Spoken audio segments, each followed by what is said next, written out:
టీఈఎన్ఏ season 4 cricket ఛాంపియన్గా my home ట్రిడాసా జాతిరత్నాల జట్టు Tellapur neighbourhood association ఆధ్వర్యంలో నిర్వహించిన టీఈఎన్ఏ సీజన్ 4 క్రికెట్ టోర్నమెంట్ విజయవంతంగా ముగిసింది. ఇందులో మై హోమ్ ట్రిడాసా జాతిరత్నాల జట్టు విజేతగా నిలిచింది.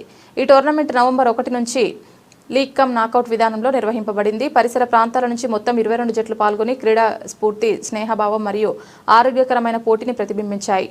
ఉత్కంఠభరితమైన ఫైనల్ మ్యాచ్లో జాతిరత్నాలు మై హోమ్ ట్రిడాసా జట్టు అంకుర క్రికెట్ క్లబ్స్పై 4 వికెట్ల తేడాతో విజయం సాధించి ఛాంపియన్ ట్రోఫీని కైవసం చేసుకుంది. నమస్తే, ఎస్టీవీ న్యూస్కి స్వాగతం. అంకుర క్రికెట్ క్లబ్ 20 ఓవర్లలో 139/9, రవికిరణ్ 48 పరుగులు, చంద్ర 4 వికెట్లు 29 పరుగులు. జాతిరత్నాలు మై హోమ్ ట్రిడాసా 18.4 ఓవర్లలో 140/6, మహేష్ కుమార్ 46 పరుగులు, చతుర్వేది 30 నాటౌట్. బహుమతులు: final match man of the match Mahesh Kumar Jathiratnalu, player of the series Ravikiran Ankura cricket club. ఈ టోర్నమెంట్ను విజయవంతంగా నిర్వహించిన అన్ని జట్లకు విజేతలైన జాతిరత్నాలు రన్నర్సప్ అంకుర క్రికెట్ క్లబ్కు టీఈఎన్ఏ హృదయపూర్వక అభినందనలు తెలియజేస్తోంది. క్రీడల ద్వారా సమాజంలో ఐక్యత, ఆరోగ్యం మరియు సముదాయ భావాన్ని పెంపొందించడమే టీఈఎన్ఏ లక్ష్యం.